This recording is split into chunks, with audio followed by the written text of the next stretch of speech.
Hello बच्चों, आज के इस वीडियो लेक्चर में हम लेकर आए हैं कक्षा 11 मैथ का चैप्टर नंबर 1 का एक्सरसाइज 1.1 और 1.1 से पहले समुच्चय का इंट्रोडक्शन जो है इसका वीडियो आपके चैनल स्टूडेंट स्टडी सेंटर पर अपलोड कर दी गई है, वहां जाकर के आप देख सकते हैं। आज मुख्य रूप से हम बात करने वाले हैं एक्सरसाइज 1.1 पर। यदि आपको समुच्चय में कहीं से भी दिक्कत आता होगा तो आप इस वीडियो को देखने के बाद समुच्चय दोबारा और भी वीडियो देखने के जरूरत ही नहीं पड़ेगा। ठीक, तो वीडियो को लास्ट तक बने रहिए और चलिए वीडियो को क्या करते हैं, कंटिन्यू करते हैं। ठीक,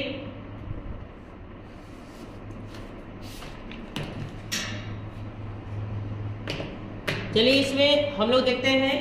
देखिए मेरे हाथ में किताब है, आप कलम कॉपी बुक लेकर बैठिए, क्योंकि हम इसमें जो है सिर्फ आपको प्रश्न के उत्तर बताएंगे। ठीक, प्रश्न पढ़ेंगे और सारा उत्तर बताएंगे। ठीक, जैसे इसमें जो है नंबर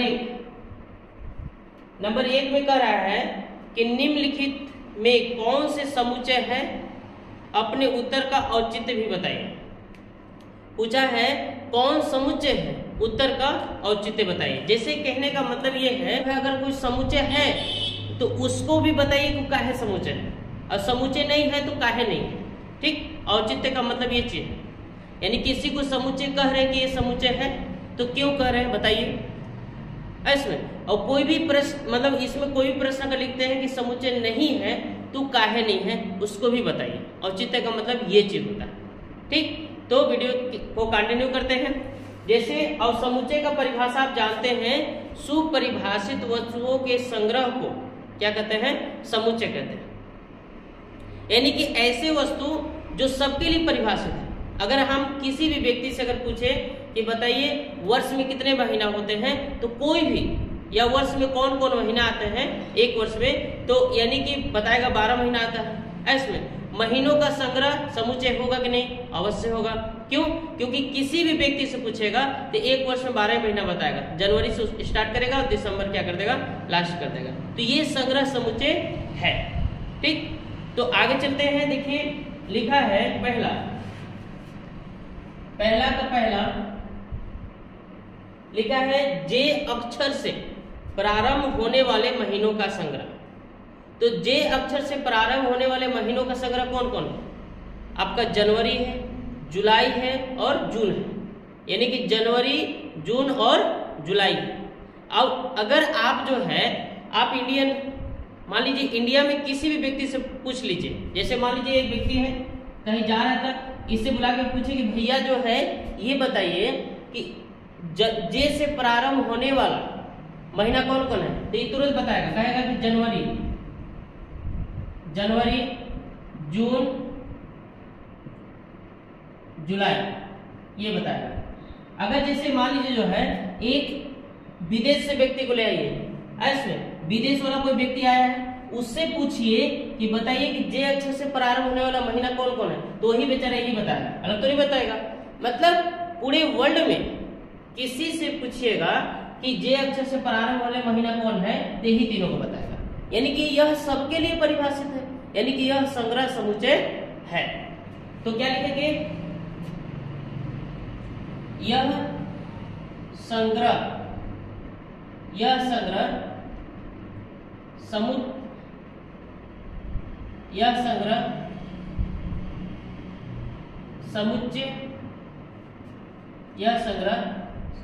समुच्चय है,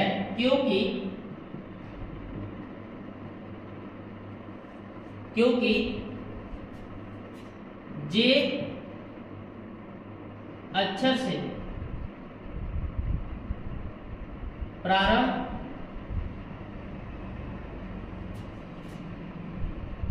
होने वाली महीना परिभाषित अर्थात क्या, जनवरी, जून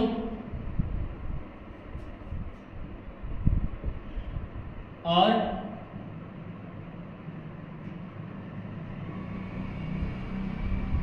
जुलाई।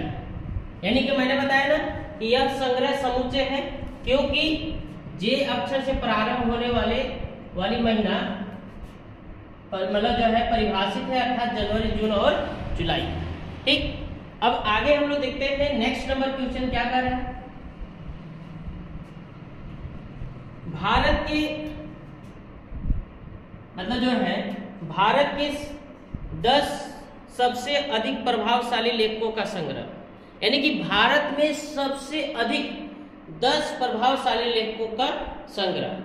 मतलब जो है यह संग्रह समुच्चय नहीं है, यह संग्रह समुच्चय नहीं है। सपोज के लिए मान लीजिए ये एक व्यक्ति है, ये एक व्यक्ति है, ऐसे इसको मतलब जो है आचार्य रामचंद्र शुक्ल, यानी कि इनको ये व्यक्ति, ये लड़का जो है, ये मान लीजिए है, इसको ये प्रभावशाली लेखक में 10 को बनाना है, तो 10 में मान लीजिए आचार्य रामचंद्र शुक्ल को रखा। तो ये लड़का बी है, तो ये जरूरी नहीं है कि इनको रखेगा, ये जरूरी नहीं है कि ये इनको रखेगा, ये दूसरे को भी रख सकता है। यानी कि कहने का मतलब जो है, यानी कि मान लीजिए मुंशी प्रेमचंद को रख दिया ऐसे में। अब मान लीजिए जो है ये लड़का के लिए आचार्य रामचंद्र शुक्ल जो है 10 प्रभावशाली लेखक में ही ले लिया, और ई का किया कि आचार्य रामचंद्र शुक्ल को हटा दिया, मुंशी प्रेमचंद को ले लिया। तो कहने का मतलब ये है कि हर व्यक्ति के मतलब जो है हर व्यक्ति के लिए वो मतलब जो है प्रभावशाली लेखक जो है अलग अलग हो सकते हैं। जैसे मान लीजिए मेरे लिए दूसरा प्रभावशाली लेखक है, अगले व्यक्ति के लिए दूसरा हो सकता है। तो यानी कि इसमें अगर समुच्चय बनाइएगा ना, तो समुच्चय सब अलग अलग बनेंगे। समुच्चय का मतलब है दुनिया का कोई व्यक्ति से पूछिए, जो आप संग्रह जो बोल रहे हैं ना, वो भी वही, वह व्यक्ति भी वही संग्रह बोले जो आप बोल रहे हैं, या दुनिया का कोई व्यक्ति बोल रहा है। तो कहने का मतलब कैसे हो सकता है, हम जिसको प्रभावशाली मानते हैं ये नहीं मानता है, या ये जो मानता है मैं नहीं मानता हूं। तो कहने का मतलब जो है यह संग्रह समुच्चय नहीं है। क्या है यह, क्या लिखेंगे, यह संग्रह समुच्चय नहीं, समुच्चय नहीं है। क्योंकि कारण जरूर बताना बच्चे, क्योंकि जो लेखक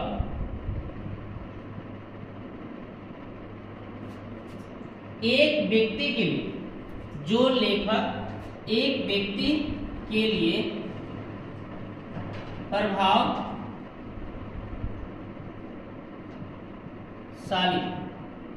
जो लेखक एक व्यक्ति के लिए प्रभावशाली हो, यानी कि यह संग्रह समुच्चय नहीं है। क्योंकि जो लेखक एक व्यक्ति के लिए, जो लेखक एक व्यक्ति के लिए प्रभावशाली हो, यह जरूरी नहीं है कि वह दूसरे व्यक्ति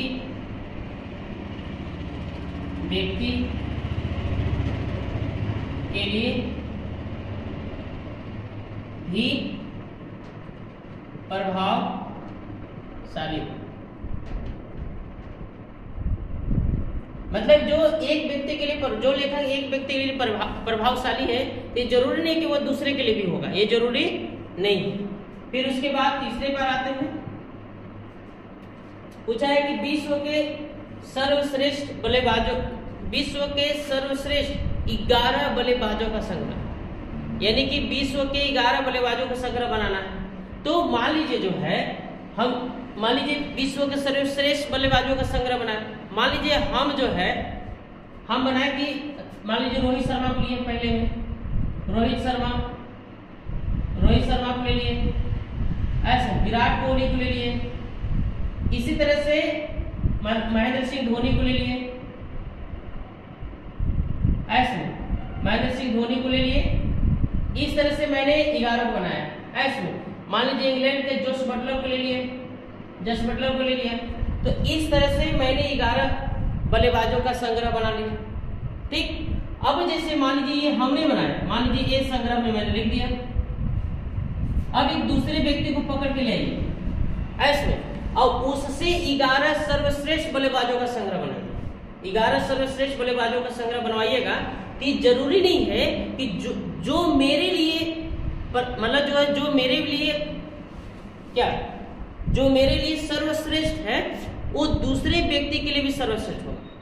यानी कि हम इंडियन होकर के ज्यादा इंडियन को लिए या ज्यादा सर्वश्रेष्ठ इंडियन को माना, अब इंग्लैंड से वो ले आइए पकड़ करके, तो इंग्लैंड के ज्यादा बल्लेबाजों को लेगा। यानी कि ये संग्रह समुच्चय है ही नहीं है, क्योंकि हर व्यक्ति के लिए अलग अलग सर्वश्रेष्ठ बल्लेबाज हो सकते हैं, जरूरी नहीं है। मान लीजिए हम जो लिए अगला व्यक्ति वही ले लें, लेकिन मान लीजिए हम रोहित शर्मा को मानते हैं कि बहुत अच्छा बल्लेबाज है, तो और दूसरा व्यक्ति मान भी सकता है, नहीं भी मान सकता है, या मैं विराट कोहली को मानता हूं तो विराट कोहली को नहीं मानता, तो ये संग्रह समुच्चय नहीं है।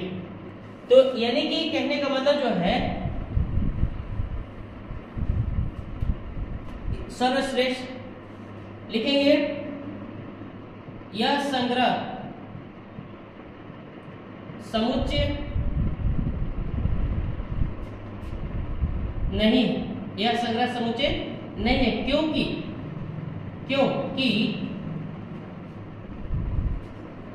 जो क्या पूछा है, जो बल्लेबाज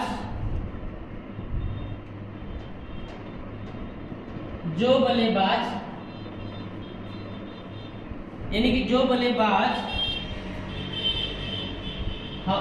एक व्यक्ति की दृष्टि में, ऐसे एक व्यक्ति के दृष्टि में सर्वश्रेष्ठ हो, यह आवश्यक नहीं है कि वह बल्लेबाज दूसरे व्यक्ति के दृष्टि में सर्वश्रेष्ठ इसलिए नहीं होगा, हम जिसको मानते वो नहीं मानता होगा। चौथा जो है लिखा है आपकी कक्षा के बालकों का संग्रह, तो ये परिभाषित है। अगर मान लीजिए कोई कक्षा में जाएगा तो हम जो देख रहे हैं अगला भी वही देखेगा, हम जो कक्षा के बच्चों का नाम बता रहे हैं अगला भी वही बताएगा। यानी कि 10 बच्चे हैं तो 10 बताए जाएंगे, जिसका नाम मान लीजिए उसमें 10 लोग का जो नाम है अगला व्यक्ति भी पूछेगा तो वही बताया जाएगा।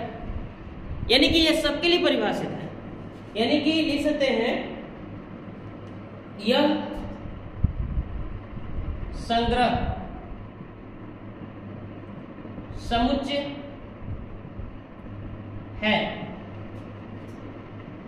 क्योंकि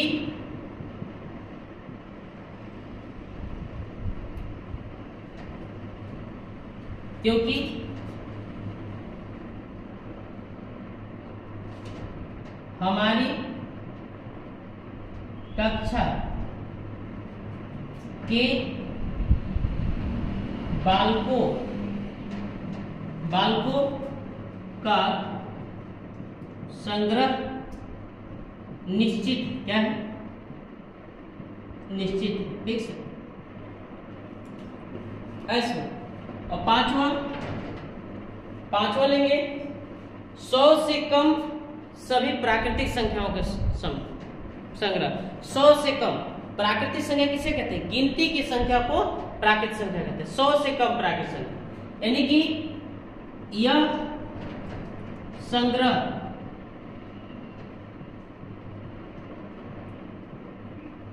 समुच्चय है, क्योंकि यह संग्रह परिभाषित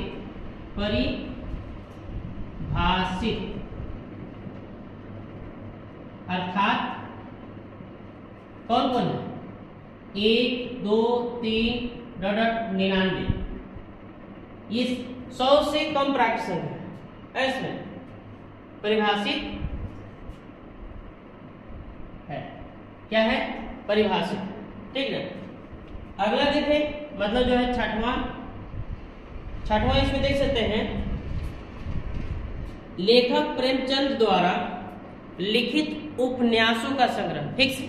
अगर हमसे पूछेगा कि प्रेमचंद का लेखक कौन है, तो वही प्रेमचंद द्वारा लिखित उपन्यास।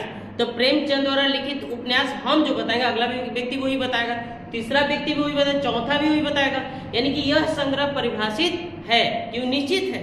हम जो बता देंगे, अगर ऐसा नहीं है कि हमसे मुंशी प्रेमचंद का लेखक पूछे तो हम जो बता रहे अगला व्यक्ति वो ना बताए, सेम वही बताएगा नहीं बताएगा, ऐसे में। तो ये निश्चित है, परिभाषित है। तो यहाँ पे मिला देते हैं। तो यानी कि छठवां लिखेंगे, यह संग्रह समुच्चय है,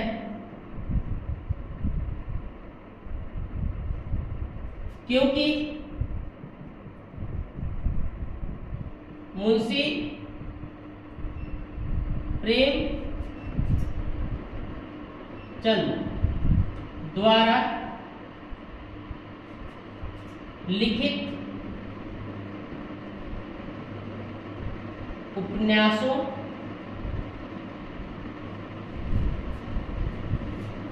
की,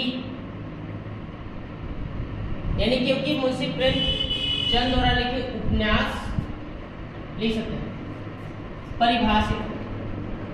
परिभाषित या निश्चित, परिभाषित या निश्चित, ये होगा। सातवां का बात करें, 7वां नंबर, तो आपसे कोई पूछे कि ये बताइए, अगला नंबर, सभी समपूर्णांकों का संग्रह, सभी समपूर्णांकों का संग्रह, यानी कि लिखेंगे यह संग्रह समुच्चय है, क्योंकि क्या पूछा है आपसे? क्योंकि आपसे पूछा है 100 से कम सभी समपूर्णांकों का संग्रह। तो क्योंकि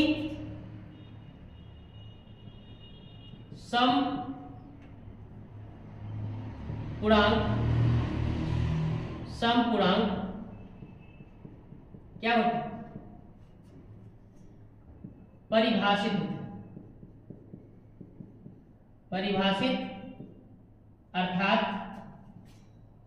परिभाषित मतलब उसका वैल्यू पता होता है। क्या? समपूर्णांक कौन कौन? जैसे 2 4 6 8 जितना लिख सकते हैं। इसलिए यह संग्रह जो है क्या है? समुच्चय है। अब 8वां की बात की जाए, 8वां में तो आपसे पूछ रहा है इस अध्याय में आने वाले प्रश्नों का संग्रह। जैसे यह भी संग्रह समुच्चय है, क्योंकि अगर कोई भी व्यक्ति से, अगर मान लीजिए इस अध्याय में जितना भी प्रश्न है, कोई व्यक्ति से पूछेगा कि इस अध्याय में कितने प्रश्न है, तो अगर 5 होगा तो 5 ही बताएगा। अगर दूसरे व्यक्ति से जाके पूछेगा तो क्या बताएगा? 6 बताएगा, क्या 5 ही बताएगा। यानी कि आप जो बता रहे हैं ना, वो व्यक्ति भी वही बता रहा है। यानी कि सबके उत्तर, यानी कि सबके संग्रह एक होगा तो समुच्चय होगा। ऐसे तो लिख सकते हैं यह संग्रह समुच्चय है, क्योंकि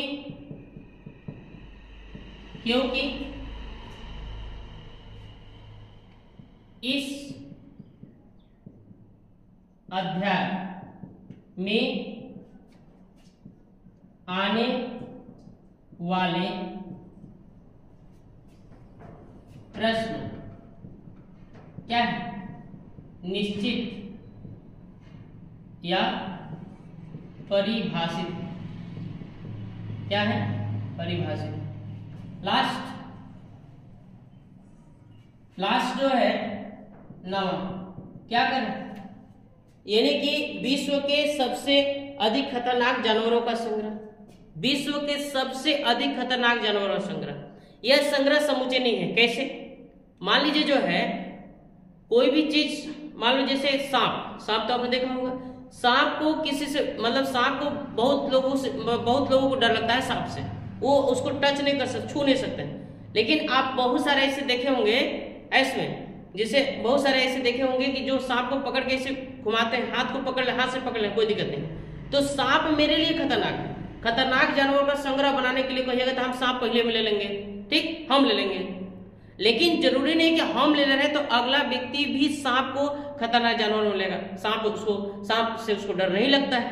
तो यानी कि हर व्यक्ति के लिए खतरनाक जानवर अलग अलग हो सकते हैं। तो यह संग्रह समुच्चय नहीं है। ऐसे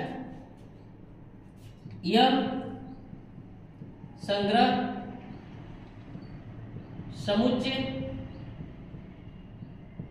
नहीं है, क्योंकि जो जानवर एक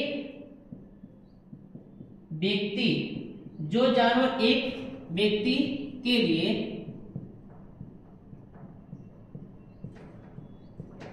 खतरनाक, यानी क्या है ना, खतरनाक हो, यह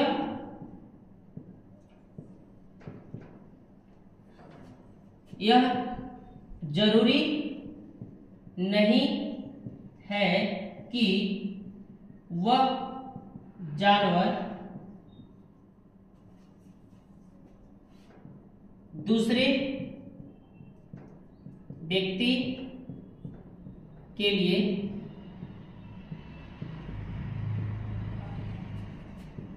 खतरनाक, ये जरूर नहीं है, ठीक। तो इस तरह से आप देख सकते हैं पहले प्रश्नों को हम लोग क्या कर दिए, खत्म कर दिए, ठीक। चलिए आगे देखते हैं प्रश्न संख्या 2। प्रश्न संख्या 2 स्क्रीनशॉट ले लिया कीजिए, बाद में आप लगाया कीजिए, ठीक ना। प्रश्न संख्या 2 पर फोकस करते हैं। चलिए हम अपना किताब उठाते हैं। अपना किताब आप देखिए, लिखा है मान लीजिए a बराबर इतना रिक्त स्थानों की जगह पर ये भरना है। जैसे दिया है दो संख्या, प्रश्न संख्या 2 में क्या दिया है, a बराबर दिया है 1 2 3 4 5 6, मतलब 1 2 3 4 5 6, यानी गिनती लिखवा रहा है आपसे, गिनती है ना, प्राकृत संख्या। अब हमें जो है प्रतीक जो है ये प्रतीक ये भरना है या ये भरना है, ठीक। नंबर 1 5 ये दिया है, नंबर 2 8 ये दिया है, नंबर 3 0 ये दिया है, ऐसे। नंबर 4 दिया है, 4 ये दिया है, ठीक। डॉलर दिया है बीच में, 5 में दिया है, 2 ए दिया है, 6 में दिया है, 10 ए दिया है। देखो ये कहने का मतलब जो है ये एक यूनानी प्रतीक है। यूनानी प्रतीक ये है और इसका मतलब अगर कोई भी कहीं पे उपस्थित है तो इसको दर्शा सकते हो। जैसे तुम जो है लिख सकते हो यू मतलब तुम लोग, यू बिलोंग्स टू क्लास 11, मतलब तुम लोग कक्षा के विद्यार्थी हो। यू बिलोंग्स टू मतलब तुम संबंधित हो किससे, क्लास 11 से, यानी कि आप कक्षा 11 के विद्यार्थी हैं, इसका मतलब ऐसे। अगर जैसे मान लो आप 11 में नहीं पढ़ते तो ऐसे रहता है you did not belongs to, मतलब तुम संबंधित नहीं हो, मतलब तुम 11 में नहीं पढ़ते हो, ठीक है। तो उसी तरह से कोई भी चीज किसी समुच्चय में उपस्थित रहेगा, उसका सदस्य रहेगा तो ये, और नहीं रहेगा तो ये, ठीक। तो अब लिखना से ए में 1 से लेकर 6 तक गिनती है, 6 तक आए। 5 ए का अवयव है कि नहीं बोले बताइए। 5 इसमें है तो 5 ए का अवयव है तो इसे भराएगा, मतलब 5 बिलोंग्स टू ए, मतलब 5 बिलोंग्स टू ए, मतलब 5 ए का अवयव है। ठीक, 8 है, 8 है इसमें नहीं है, यानी कि 8 ए का अवयव नहीं है तो 5 मतलब 8 डज नॉट बिलोंग्स टू ए। 0 नहीं है तो 0 not belongs to A.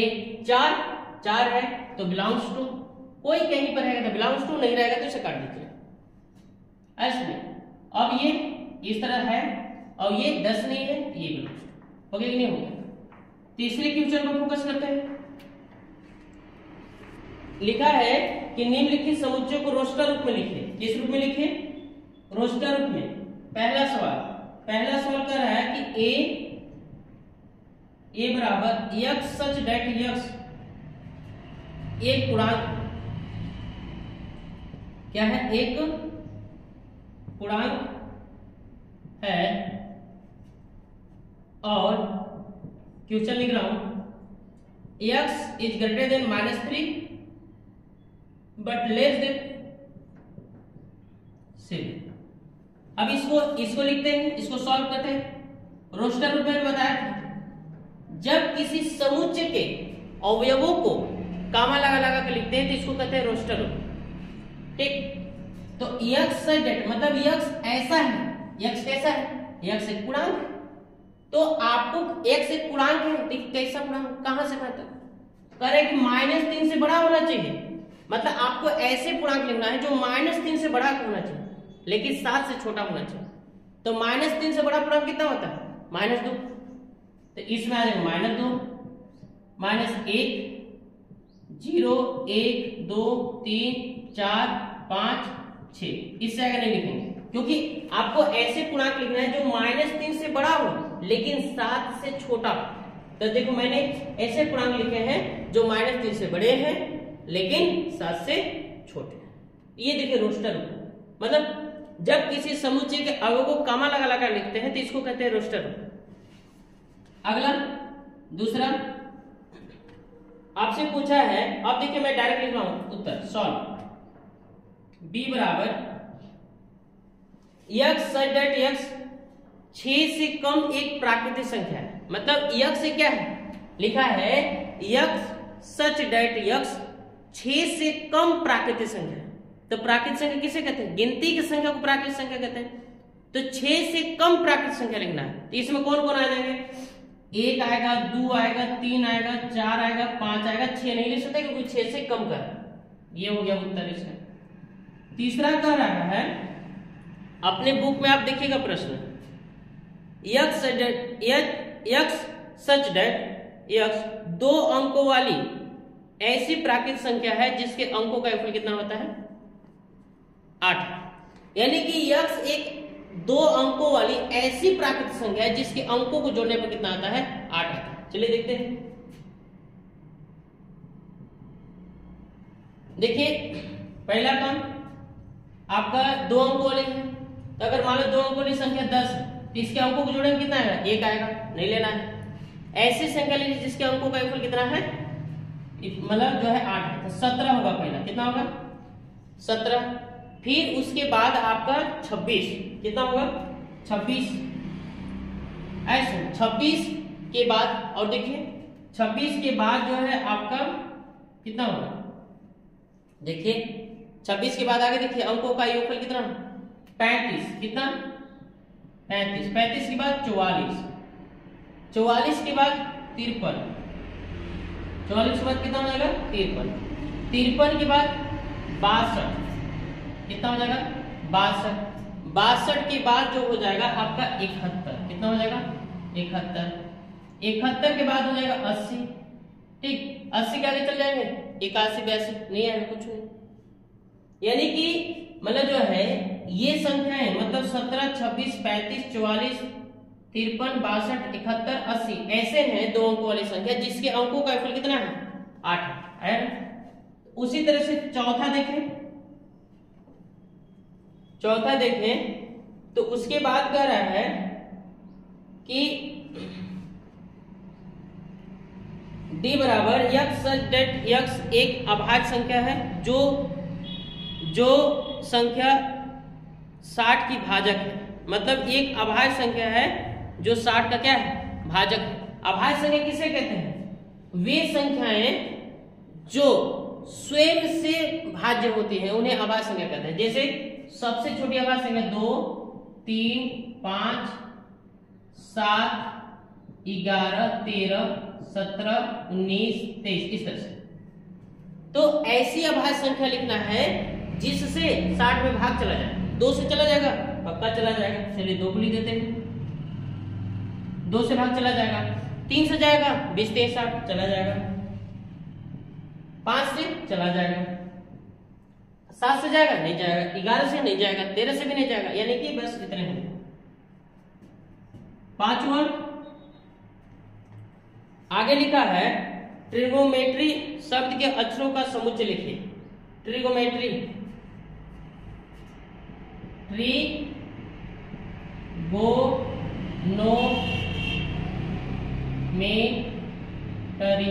Trigonometry शब्द के अक्षरों का क्या लिखना है, समुच्चय लिखना है। और समुच्चय का रूल पता है आपको कि कोई भी समुच्चय के अंदर अवयव डबल नहीं होना चाहिए, सिर्फ क्या होना चाहिए, सिंगल होना चाहिए। लेके बनाइए, टी को ले लीजिए, टी ले लीजिए, उसके बाद आर ले लीजिए, उसके बाद आई ले लीजिए, उसके बाद जी ले लीजिए। देखिए टी लिए, आर लिए, आई लिए, जी लिए, ओ ले लीजिए। ओ के बाद एन ले लीजिए, फिर ओ को नहीं ले सकते क्योंकि ओ ऑलरेडी आ गया है। फिर ओ के बाद एम ले लीजिए, एम के बाद ई ले सकते हैं, हाँ ई ले लीजिए। टी को मत लीजिएगा क्योंकि टी ऑलरेडी ले लिए हैं हम। उसके बाद आर ले सकते हैं, उसके बाद वाई ले लेंगे। ऐसे ट्रिगोमेट्री हो गया। फिर अगला पूछा है बेटर, 6वां पूछा है बेटर। बेटर क्या होता है? Better BETTER,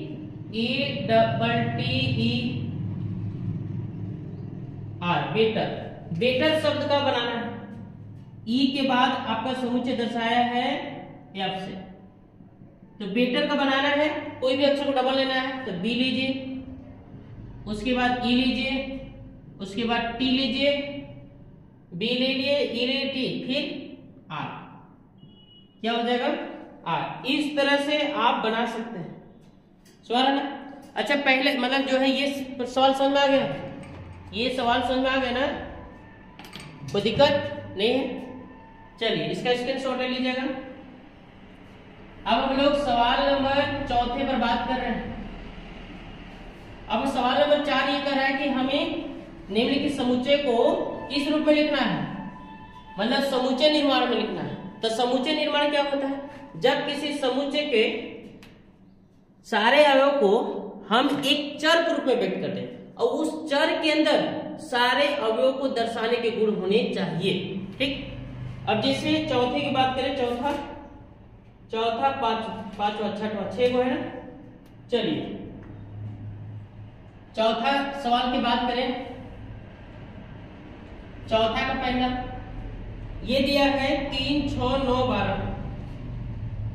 3, 6, 9, 12। तो इसको हम क्या लिख सकते हैं बताइए? इसको हम लिख सकते हैं समुच्चय निर्माण में ऐसे। इसको सॉल्व करेंगे, इसको लिखें यक्स सच दैट यक्स, मतलब यक्स ऐसी है तो कैसी है? ये देख रहे हैं 3 का गुणज, मतलब 3 की पकड़ा वाला है। तो लिखेंगे, आपको दिक्कत आ रहा होगा तो इसका इंट्रोडक्शन वीडियो जरूर देखिए, कहीं से प्रॉब्लम है उसको देख लो, पक्का मैं बता रहा हूं समझ में आ जाएगा। ठीक। तो यक्स मतलब जो है यक्स सच दैट यक्स 3 का गुणज प्राकृत संख्या, 3 का गुणज प्राकृत संख्या है।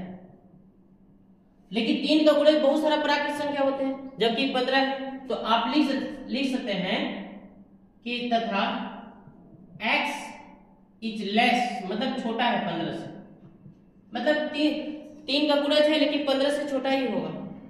ऐसे इसको और भी लिख सकते हैं, इसको अगर चाहे तो एक बार और लिख सकते हैं, क्या लिख सकते हैं, x डेट x बराबर 3m, x बराबर क्या है 3m, मतलब x का मान कितना है 3m। अब m क्या होगा, m बिलोंग्स टू n, मतलब m एक प्राकृत संख्या है, प्राकृत संख्या कितनी की संख्या कहते हैं, और मतलब m का जो मान होगा वो मतलब जो है कितना तक लेना है, यानी कि 4 तक, यानी कि 4 या 4 से छोटा, ऐसे 4 होगा या तो 4 से छोटा होगा, मतलब 1 से लेकर कहां तक होगा 4 तक प्राकृत संख्या। तो यहाँ पे m का मान 1 भी हो सकता है, 2 भी हो सकता है, 3 भी हो सकता है, 4 भी हो सकता है। तो जब m का मान 1 रखिएगा तो 3 मिलेगा, 2 रखिएगा 6 मिलेगा, 3 रखिएगा ये मिलेगा, 4 रखिएगा ये मिलेगा। तो इस तरह से आप दर्शा सकते हैं। दूसरा दर्शा सकते हैं, इसमें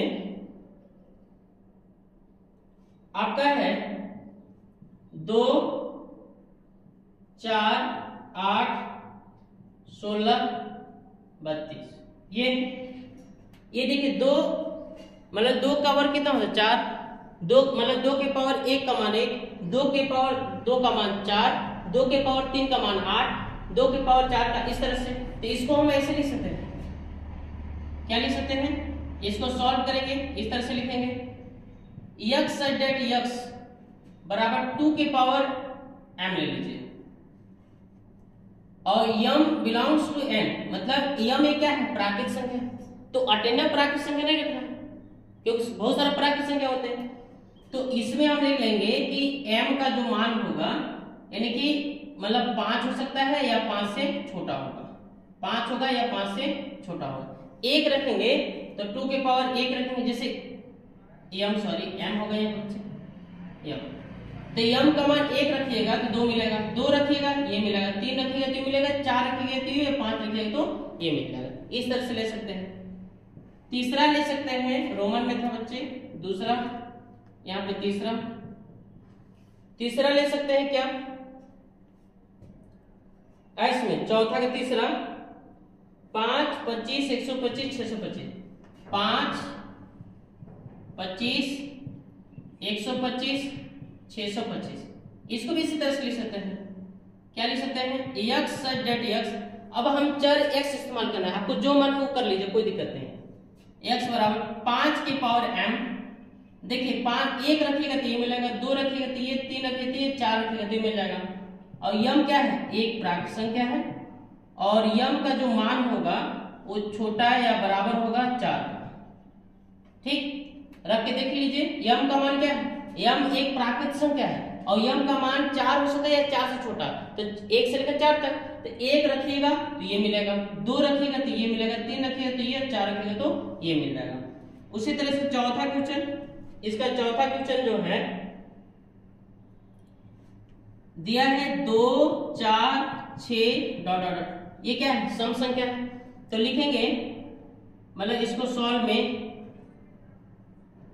x डेट x एक सम प्राकृत संख्या है, x एक क्या है सम प्राकृत संख्या। 5वां सम प्राकृत संख्या है ना, अब सम प्राकृत संख्या मान लीजिए वो 2 4 6 8 10 जो लिखना है लिख दीजिए। उसके बाद जो है आपका 5वां 1 4 9,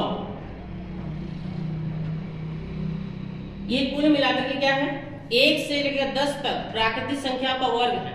1 का वर्ग 1, 2 का वर्ग 4, 3 का वर्ग 9, उसी तरह 10 का वर्ग कितना है 100। तो इसको लिख दीजिए, इसको क्या लिख सकते हैं, लिखेंगे x डेट x बराबर क्या लिख सकते हैं ऐसे।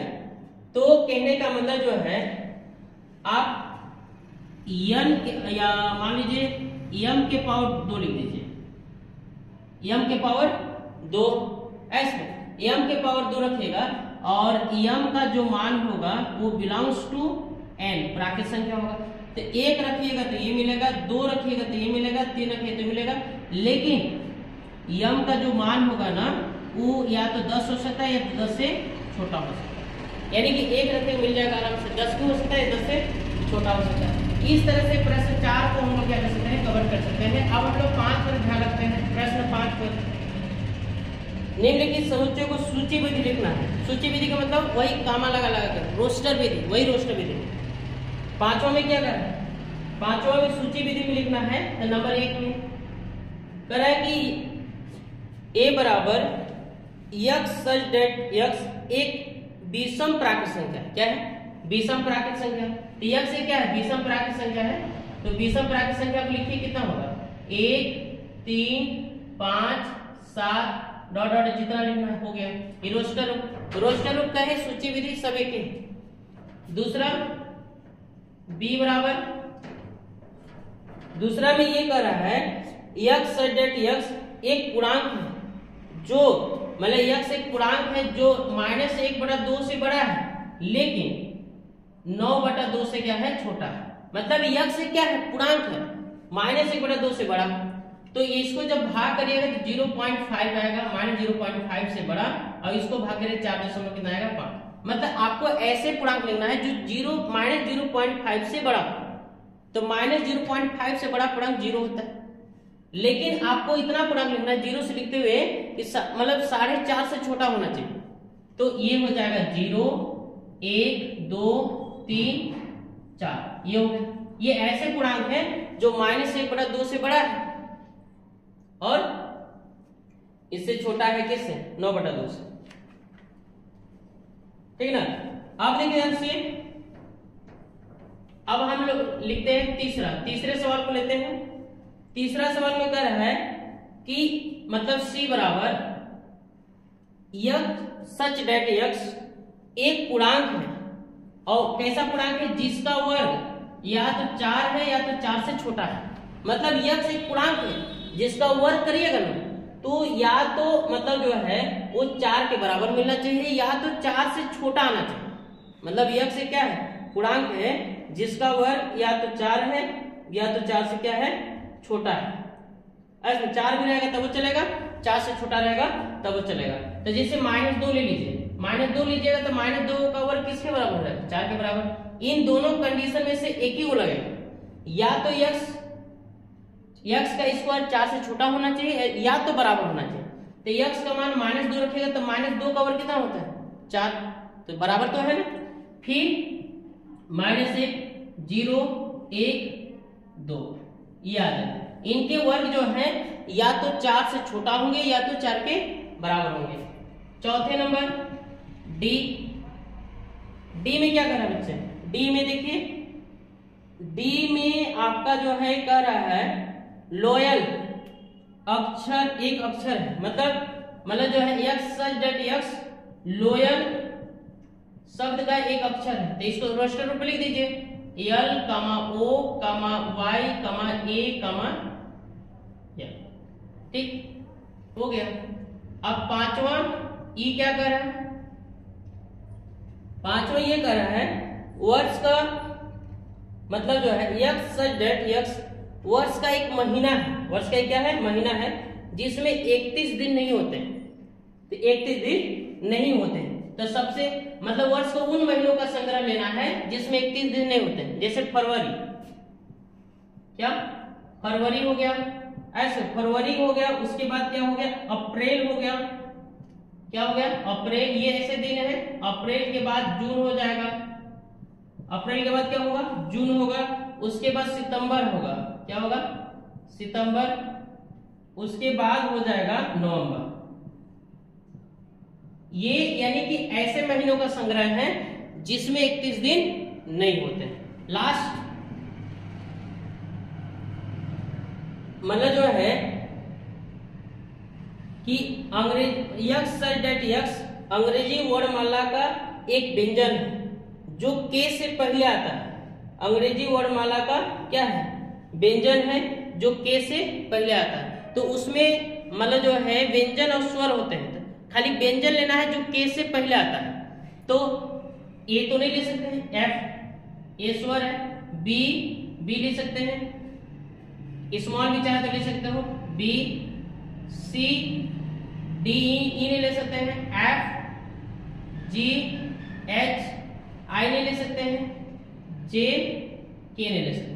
मतलब जो है यफ ऐसे व्यंजनों का स्वर है जो के से पहले आते हैं, तो कहां तक होगा, एस मतलब आई जे तक होगा। इस तरह से आप जो है पांचवा और ये क्वेश्चन को क्या कर सकते हैं, हल कर सकते हैं। ठीक, अब जो है अब हम लोग देखने वाले हैं लास्ट छठवां नंबर क्वेश्चन, उसके बाद एक्सरसाइज कंप्लीट खत्म हो गया। छठवां नंबर क्वेश्चन में ध्यान से देखिएगा, लिखा है कि बाईं ओर रोस्टर रूप में और दाईं ओर समूचे निर्माण में वर्णित समुच्चयों को मिलान करना है। क्या करना है, मिलान करना है। देखिए ध्यान से लिखते हैं हम, जैसे छठवां का पहला छठवां नंबर का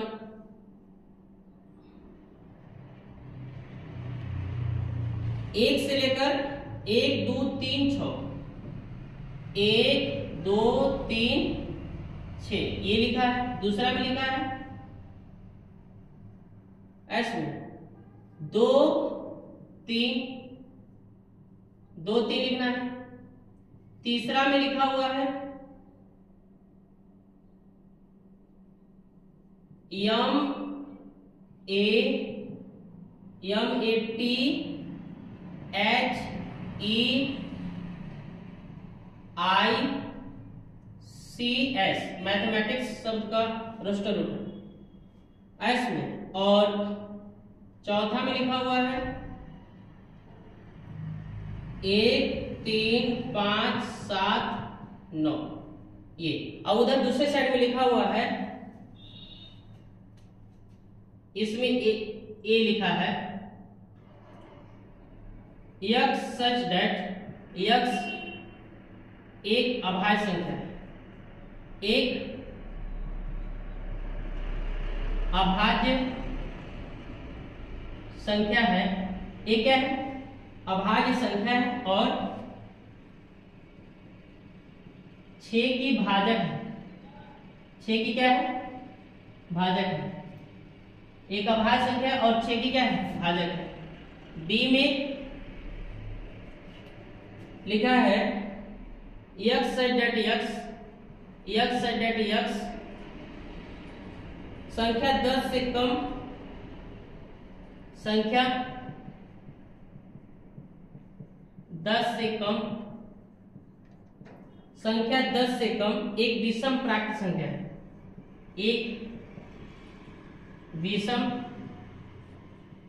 प्राकृत संख्या है। फिर सी नंबर क्या कर रहा है बच्चे, सी नंबर ये कह रहा है यक्स सच दैट यक्स एक प्राकृत संख्या है।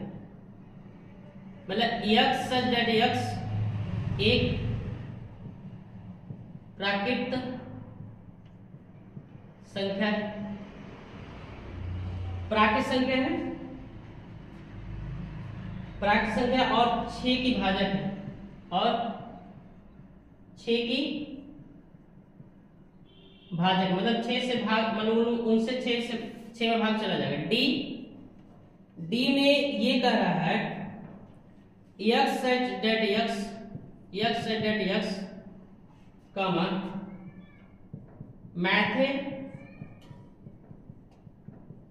मैथमेटिक्स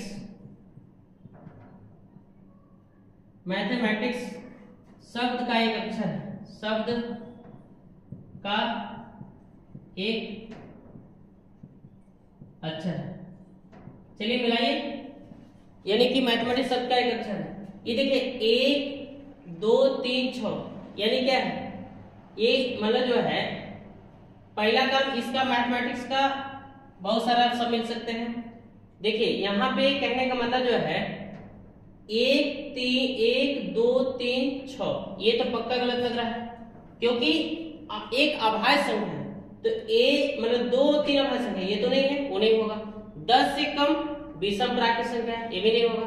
यानी कि यक्स सच दैट यक्स एक प्राकृत संख्या है और 6 की भाजक है। मतलब इनसे 6 में भाग चला जाए, चल जाएगा, 1 से चला जाएगा, 2 से भी चल जाएगा, 3 से भी चल जाएगा और 6 से भी चल जाएगा। यानी कि इसकी मैचिंग किससे होगा, इससे होगा। इसकी मैचिंग किससे होगा, इससे होगा। 2 और 3 जो है x डेट x संख्या मतलब जो है x डेट x एक अभाज्य संख्या है जो 6 की भाजक है।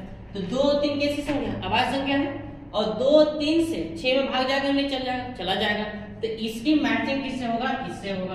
अब मैथमेटिक्स का इससे और इसका इससे। इस तरह से आपका जो है एक्सरसाइज 1.1 जो है खत्म हो गया। यदि आपको वीडियो पसंद आया होगा तो लाइक करें, कमेंट करें और लोगों के पास शेयर करें ताकि ज्यादा से ज्यादा लोग मैथ जो है पढ़ सकें। ठीक है, देखने के लिए बहुत बहुत धन्यवाद।